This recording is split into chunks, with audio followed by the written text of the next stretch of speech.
All right. Hi, geometry. So this is for Tuesday, and we're going to take a look at secants.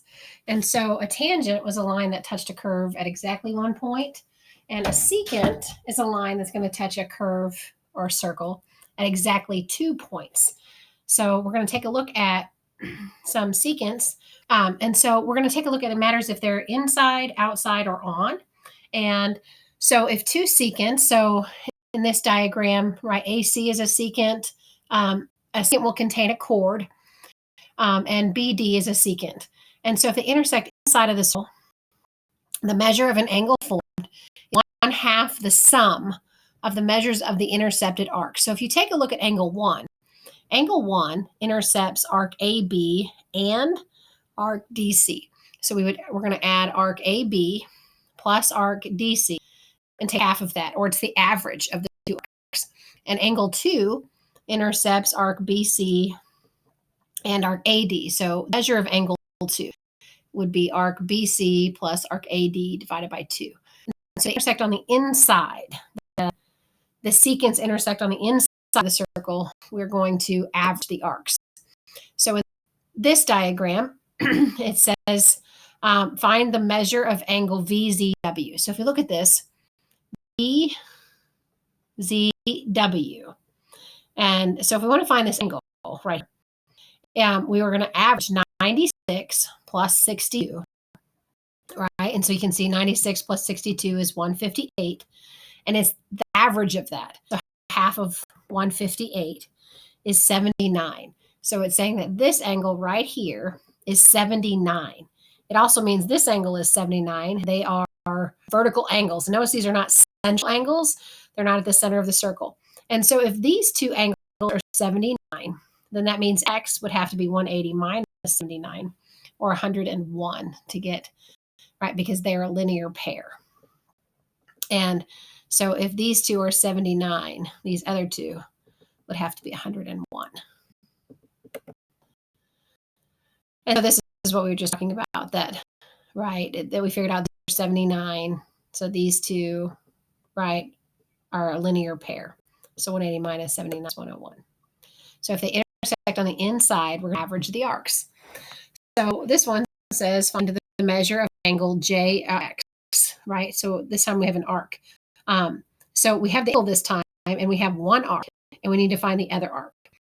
So arc J, or angle J and K, that's 60 degrees, is arc K, which is X. Arc L is 25.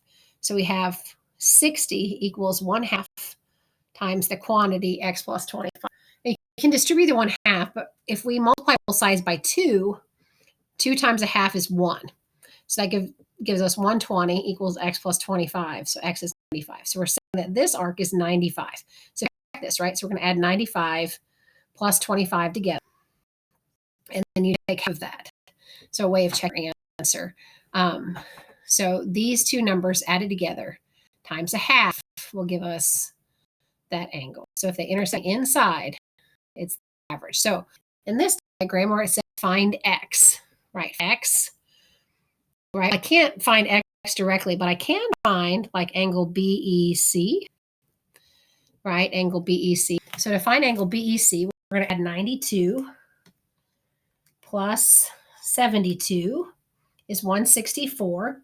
And then 1/2 of that is 82. But that 82 is angle BEC and AED. So these two angles are figured out was 82. And then we're going to take 180 minus 82, which gives us 98. So the answer to this question, so this angle is 98. So the answer to that question is C, that angle is 98.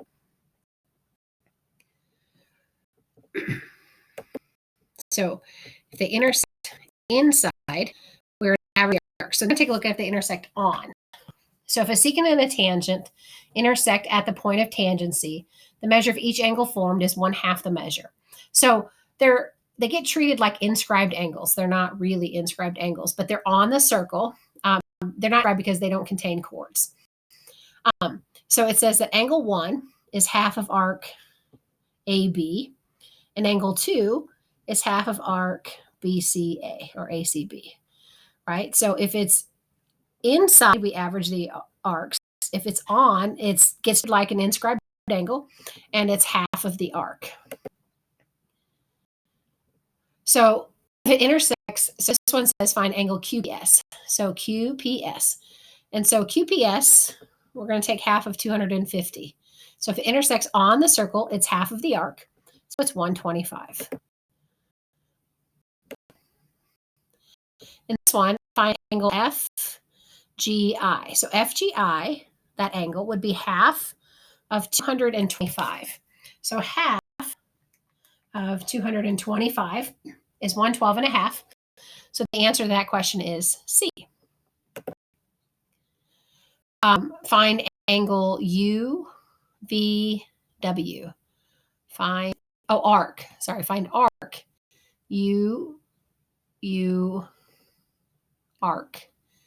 UVW. So we're going this way, right? Well, if we take 99 times 2, right, because the angle is half the arc, that's 198. But that 198 is arc T to U this way, and we want UVW. So we're going to take 360, right, because the whole circle is 360 minus the 198 that we got, and so we get 162.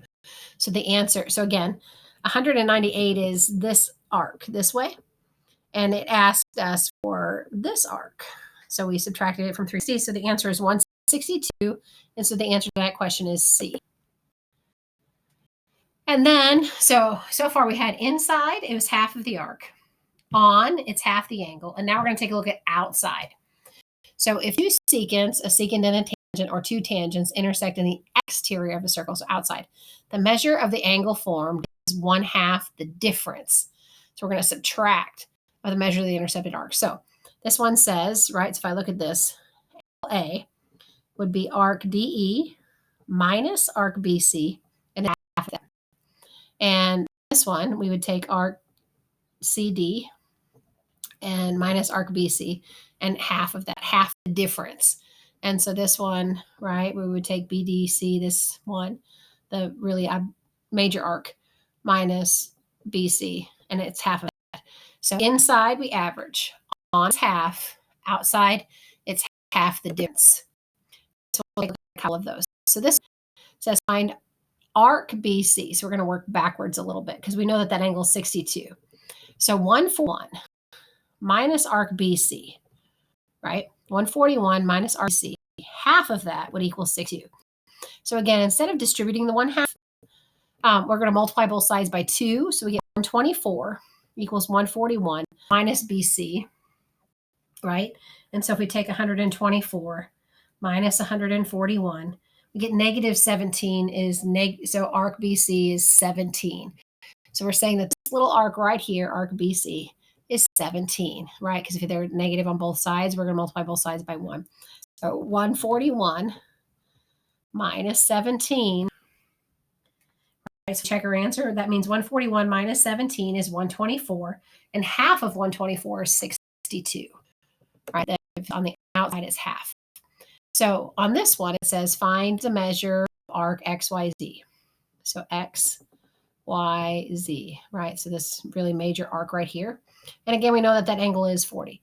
So if we take a look at this, they put in angle W is half arc XYZ minus arc ZX, this one, right?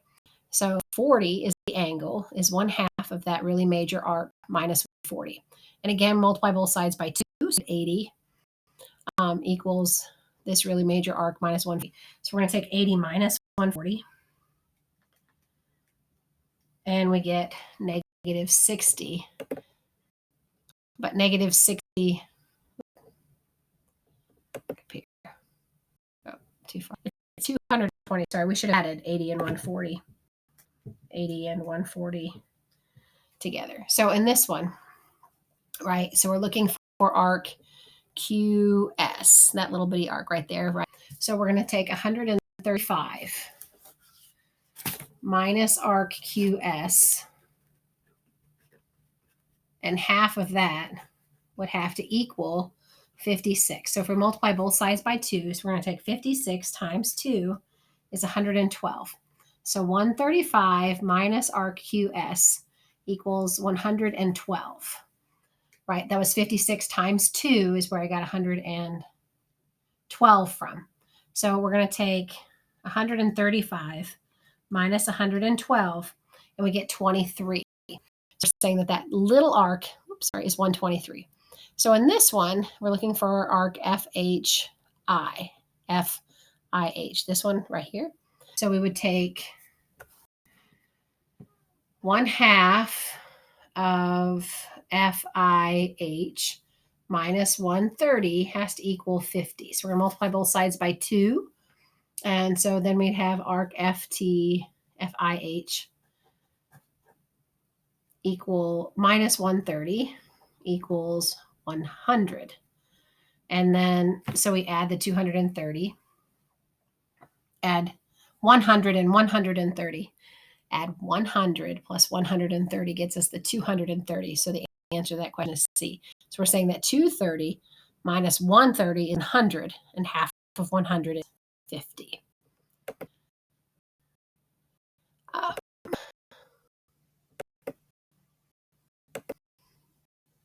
All right, so I will share this slide with you too. I think this is a nice summary of that information. So if they intersect on the circle, the 1/2 the measure of the intercepted arc. So here, like angle 1 is half of arc X, right? Here, angle 1 is half of arc X.